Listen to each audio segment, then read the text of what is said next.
You'll never guess where I am. I'm back overseas, this time in Italy, for a day at Gardaland. I'm super excited for today for many reasons. First of all, just being overseas again is super exciting. Also, I'm hitting my 300th credit today, which I'm gonna make Raptor, by the way. And finally, because it's a little bit rainy out, which means it's probably dead. How exciting is that? The park opens in about 20 minutes and we're gonna stay for most of the day. We're leaving a little bit early, but we're gonna have a great time here, I can already tell. So, I'll see you once we get in. So you walk in the park and the first thing you see is Peppa Pig Land. Look at that. Now, I'm not sure where we're going. We're just kind of gonna wander and see what happens. We got some giant statues here into Fantasy Kingdom. I'm not sure what's in here, but let's go. All right, so we're currently here in Fantasyland. Looks like the front half of Energylandia, but it's charming. It's kind of cute. I like all these statues and stuff. And also it looks like in the big tree centerpiece, some work's being done on it. Some of the leaves are kind of taken off, and we got some construction walls. But I'm not really sure what's over here. We're gonna keep walking until we find something. Here's your titular, we're in Europe, we're gonna make an America section. And you can really see just how dead it is here today. There is no one, at least no guests in this area of the park. Well, we've reached the plaza for Oblivion. 2-minute wait. Let's get her done. It's kind of hard to tell what you're doing when there's nobody here, because I think we just got into the fast pass line, but I think we figured it out. All right, here we go. So I don't know what we're doing here, because Let's go back to... What's this hole? Nothing, I guess. Okay, we're lost. This could be right. Yep, this is right.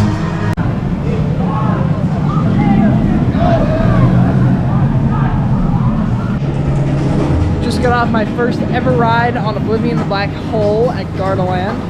That was actually a really good dive coaster. Very smooth, had great pacing and good hang time on the dive loop and 0G roll. Right there. I think we'll definitely be coming back to this later because it's a good ride.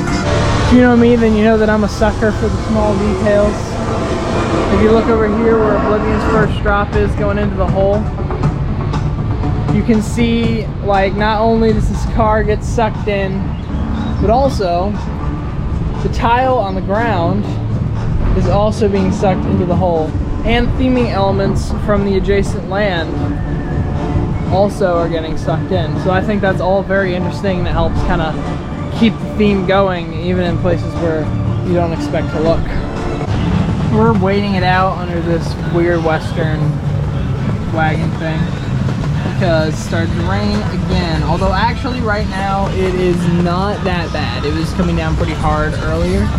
All right, it's 11 o'clock, which is when this area of the park opens, and this is where all the dark rides are, like Jumanji, the pirate ride, I forget what it's called.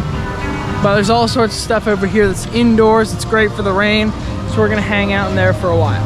This over here is Shaman, which, as far as I know, is not open until June because of construction or something going on here.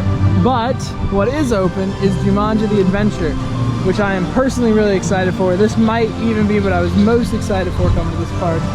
So let's get on it. Got some surprisingly nice theming in here, better than I was expecting. Kind of hieroglyphic-y Egyptian. Pretty cool.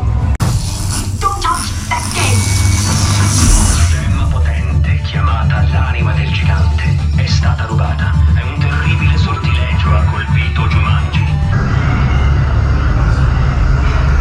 Jumanji the Adventure was really cool, actually. I think it uses the same ride system as Amazing Adventures of Spider-Man at Islands of Adventure. It was a really cool ride. It had a good mix of practical effects and screens. It was way better than I was expecting for a pseudo-regional park. So apparently there's also a Jumanji walkthrough, which I'm doing right now. Not exactly sure what I'm looking at so far. Glad that we're doing this alone. Didn't film much inside because it was too dark to see, but there was like a mirror maze and then a super dark part and you had to follow a rope. But it looks like now we're in some kind of outdoor maze. Either that or we're just really dumb. So yeah, we're gonna wind our way out. Decided that for $2.99 we're riding Mammut. So I don't really know where I'm going, but I have this kind of sense in my head of where it is. So we'll see if I get there. If not, I'll tell you. Correct me if I'm wrong, but I think this is a new-ish mine train, like early 2000s-ish. I'll check that and put it on the screen if I'm wrong. But I think that its modernness should help it like be smoother and more enjoyable.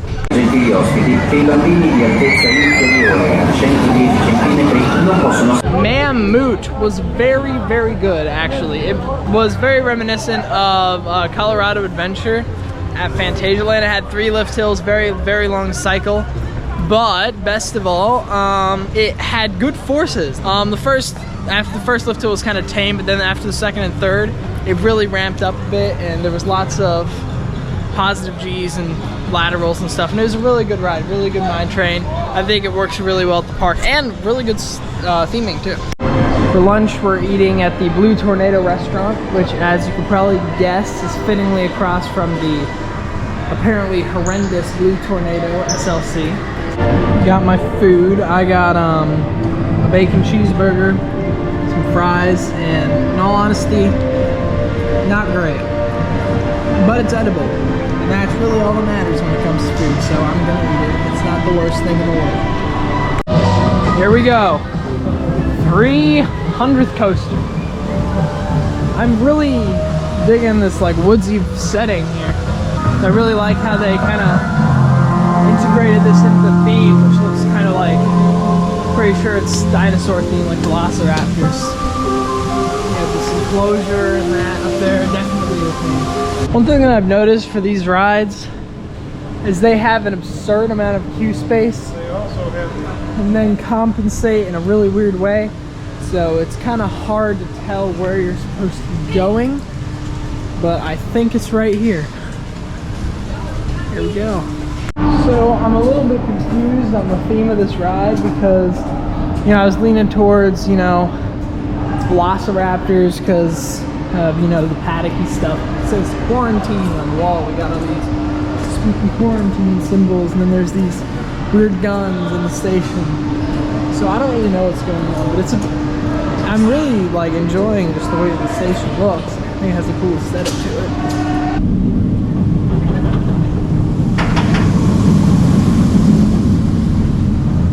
Raptor at Gardaland. Wow, I made the right choice in choosing that as my milestone here. Not only is this, at least so far, the best coaster in the park, this is probably my favorite wing coaster. It's got really, really good pacing, nice whip through the inversions, and, you know, since this was the original wing coaster, I guess they were trying to test out near misses and stuff. So this final inline twist has 4 consecutive near misses, which is super cool and super disorienting, and I am a really, really big fan of this ride. I thoroughly enjoyed it. Now we're going to the Pirate Dark Ride, which is called Ecosari something. Let me check. Ecosari La Vendetta del Fantasma. Probably butchered that, but that's where we're going.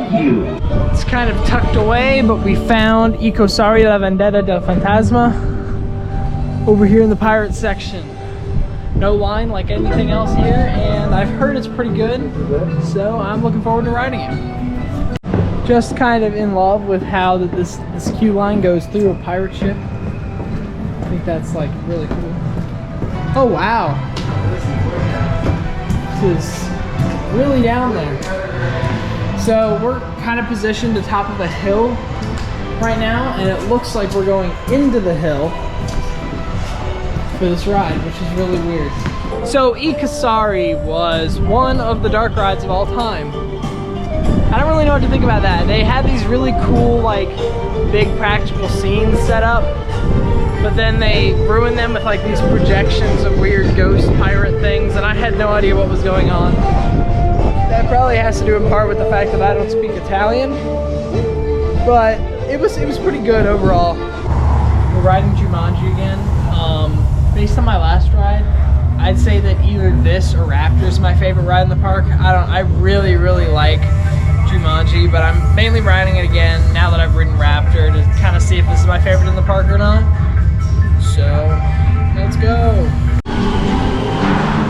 So I do believe that Jumanji is my favorite ride in the park. I really like the movements, I like the screen usage, it's minimal but it works. And I really like it. So now, as was the plan a while ago, we're heading to Kung Fu Panda Academy, which is kind of tucked out of the way back here. All right, Kung Fu Panda Master. Oh yeah.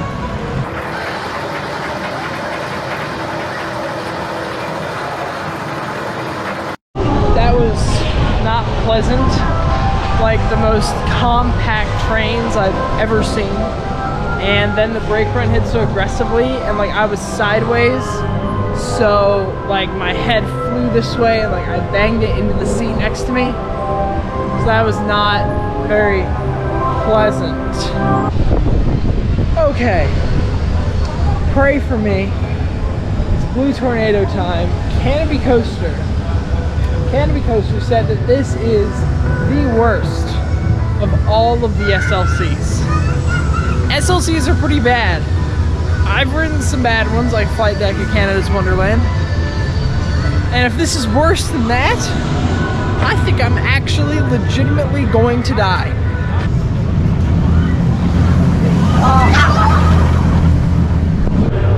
I just rode that for some reason. I don't know why I decided to ride that. That was so bad.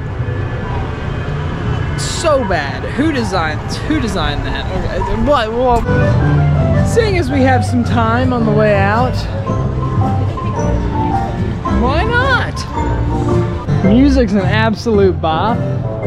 No problem. Too bad no Daddy Pig coaster though. Would have loved to have ridden that. And that concludes my day at Gardaland. Overall thoughts on the park, I think it's extremely underrated. I really like all the scenery and just how much effort's put into everything that's here. I came in expecting more of an amusement park and less of a theme park, but it really exceeded my expectations in that department. I think that this park could really benefit from something that's like really good, like some kind of standout coaster, because that's something they're currently missing. If I had any real complaint for the park, it would be the park layout. It's a little bit winding and confusing, lots of hills. I got lost a lot walking around this park. But overall, I'm really impressed with Gardaland. I thought, you know, it was way better than I was expecting it to be, honestly. Because you don't hear very many people talking about it. But it was very good. So, with all of that said, have a great rest of your day, and as always, keep on coasting.